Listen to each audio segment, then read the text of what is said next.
کہنے لگاؤ مکے کے قریشیوں،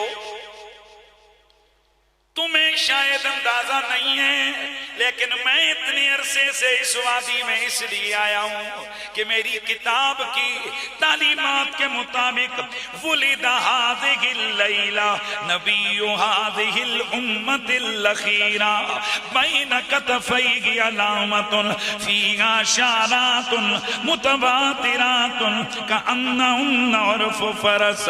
کہنے لگا او مکے کے لوگوں، تمہیں معلوم نہیں ہے لیکن میں تمہیں بتاتا ہوں، آج کی رات آخری امت کا نبی دنیا میں آ گیا ہے، اور اس کی نشانی یہ ہے کہ اس کے کندھوں کے درمیان اٹھے ہوئے بالوں سے ایک مور لگی ہوئی ہے۔ سبحان اللہ کی آواز ہے۔ یہ کیوں اس نے کہا؟ کیونکہ حضور ابھی آئے نہیں تھے۔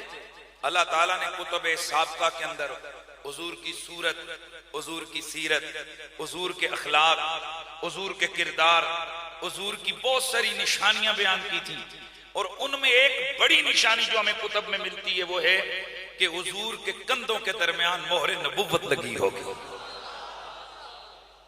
ختم نبوت کی مہر لگی ہوگی، اٹھے ہوئے بال۔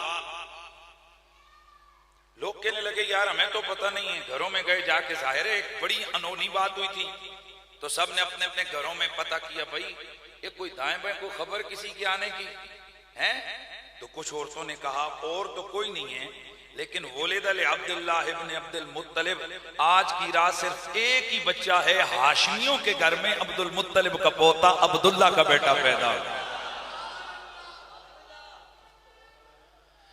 اگلے دن یہ سارے گئے جا کر اس یہودی سے کہا، او یہودی تیری بات کے مطابق اس رات صرف ایک ہی بچہ پیدا ہوا ہے، عبد المطلب اس کے دادے کا نام ہے، عبداللہ اس کے بابا کا نام ہے، آمنہ اس کی والدہ کا نام ہے۔ کہنے لگا تو پھر اس کا مطلب یہ ہے وہ در یتیم ہے؟ کہنے لگے ہاں بالکل، اس کے والد گرامی وہ تو پہلے ہی فوت ہو چکے ہیں۔ کہنے لگا مجھے ان کے دروازے پہ لے جاؤ۔ یہ سارے مکے کے لوگ اسے لے کر سیدہ آمنہ کے دروازے پہ آئے، دستک دی گئی، عرض کی گئی، یہ کہنے لگا اے آمنہ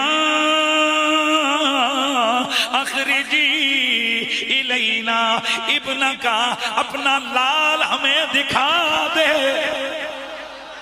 فَأَخْرَجَتْهُ وَكَشَفُوا لَهُ عَنْ ظَهْرِهِ فَرَأَىٰ تِلْكَ الشَّامَ۔ انہوں نے حضور سید عالم کی امی جان سے عرض کی اپنا لال ہمیں دکھاؤ۔ سیدہ اندر گئی، میرے نبی کو لا کر پیش کیا۔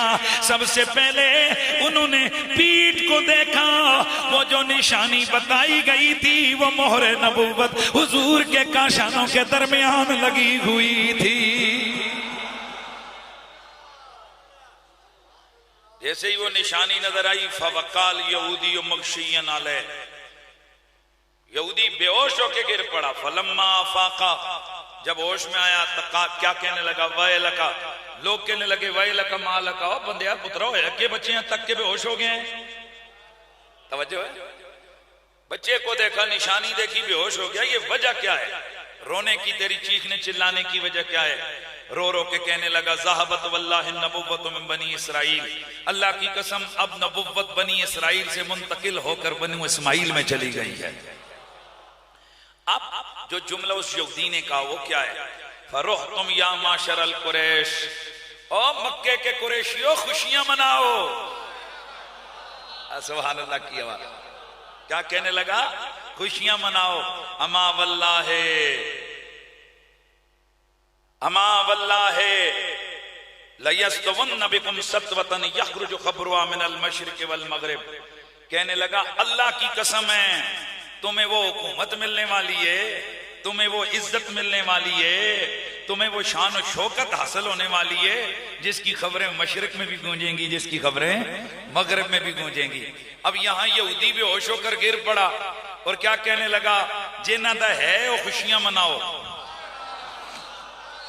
نہیں سمجھ آئی یار، نہیں سمجھ آئی. اگر بات آپ تک سمجھ شریف میں بات آئی ہے تو ذرا ذوق سے بولیے گا. جنہ دا ہے ان سے کہا نا تسی خوشیاں مناؤ. اگر اس کا کوئی رشتہ ہوتا تو وہ بھی خوشی کی بات کرتا. وہ روتا بے ہوش ہو کر گر نہ پڑتا.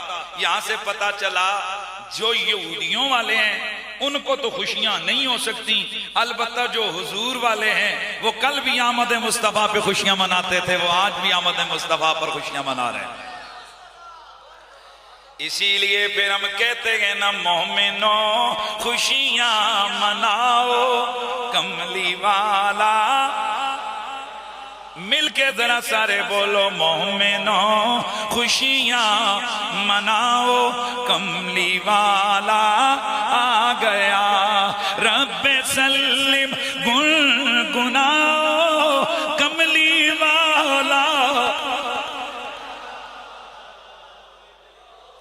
جنہ دیاں زبانہ گنگویاں پیاں نے، جن کو نبی کی آمد پر خوشیوں کے لفظ بولنے کی بھی توفیق نہیں، وہ اللہ کی حضور استغفار کرو. اور میں تو یہ کہوں گا ہاتھ لہرا کے اب ہمارے پاس جھنڈے نہیں ہیں، ہاتھوں کو ہی جھنڈا بنا لو، خوشیوں کا اظہار کر کے کہہ دو مومنوں خوشیاں مناؤ کملی والا. صدا لگائیے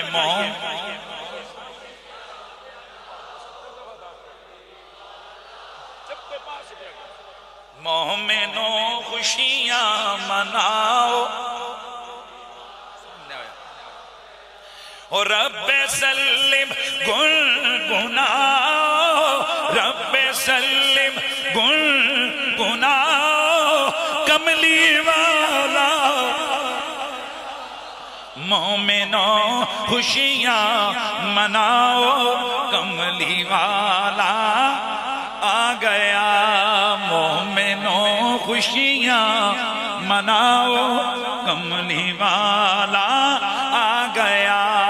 اے رب سلم گنگناؤ